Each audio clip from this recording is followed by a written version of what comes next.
Hello students, good morning to all.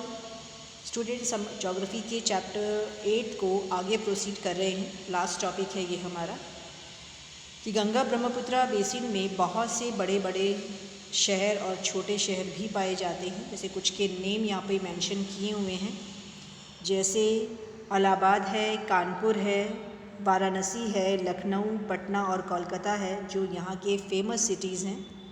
और इसके साथ साथ ये बताते हैं कि इन शहरों की जो जनसंख्या है वो 10 लाख से भी ज़्यादा है।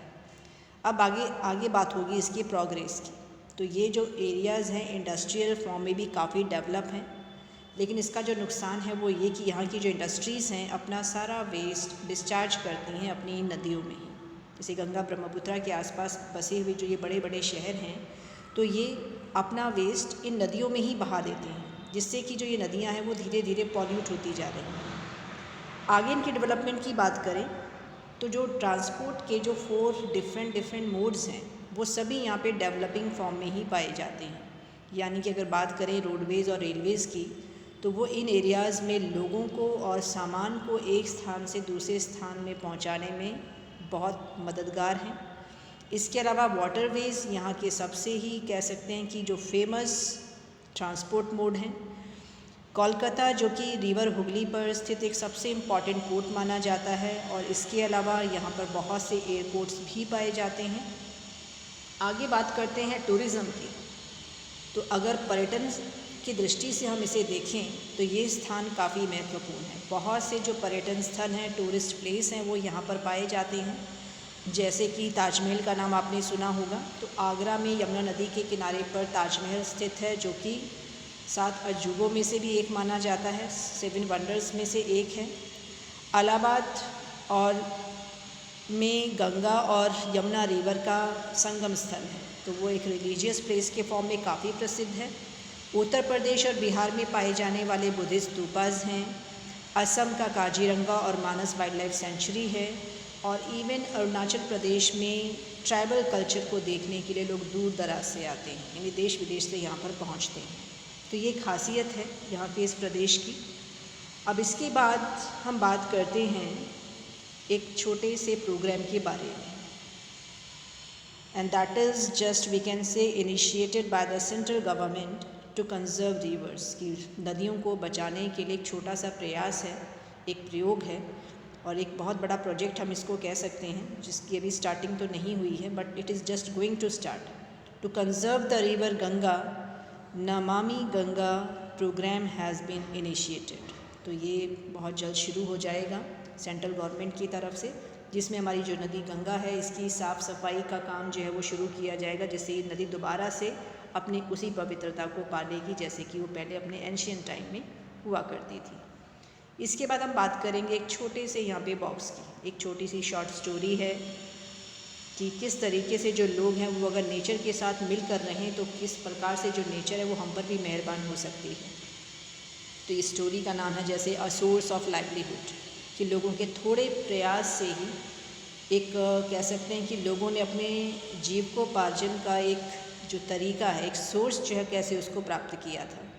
तो ये कहानी एक मछुआरे की है जो कि बिहार के एक गांव मतवाली मौन गांव का रहने वाला था।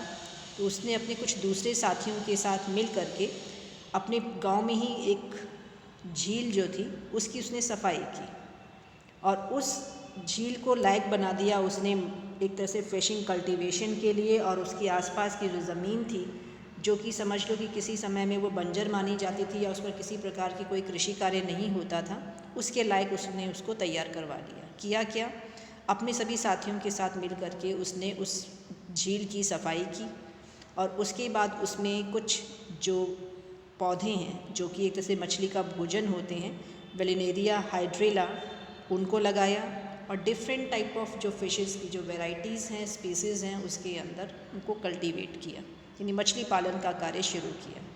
और उसके आसपास की जो भूमि जो खाली पड़ी थी, जो कि उपजाऊ थी, उसको उसने खेती के लायक बनाया। कुछ फसलें जैसे उगाई, जैसे यहाँ पे नाम दिए हुए हैं, पैडी है, मेज़ है, पल्सेस हैं, इस तरह की कुछ फसलें उसने वहाँ उगाई। और कुछ हल जोतने के लिए बैल का या ही बफेलो का उसने इंतज़ाम किया।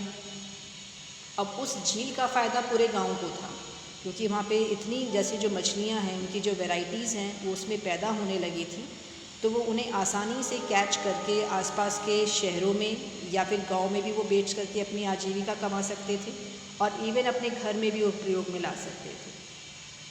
आगे बात करते हैं, the community is living in harmony with nature. Reason क्या था कि वहाँ के उस गांव के जो लोग हैं वो नेचर के साथ मिलजुल कर रहते थे, प्रेम भाव से रहते थे।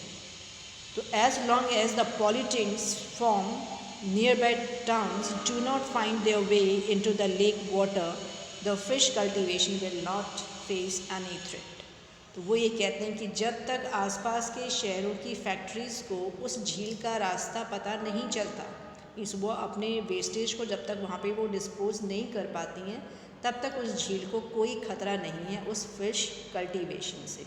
तो कहने का अर्थ क्या है कि जब तक वो उस प्रकृति की देखभाल करेंगे, उसका आदर करेंगे, तब वो प्रकृति भी उनको बदले में क्या देगी, अपने आशीर्वाद के रूप में जो भी उसका फल है वो उसको देने की कोशिश करेगी। तो इसका मतलब क्या हुआ कि आखिर जो उस गांव के जो लोग हैं उन्होंने प्रकृति का सम्मान किया, तो बदले में प्रकृति भी उनको कुछ देने का ही काम कर रही है।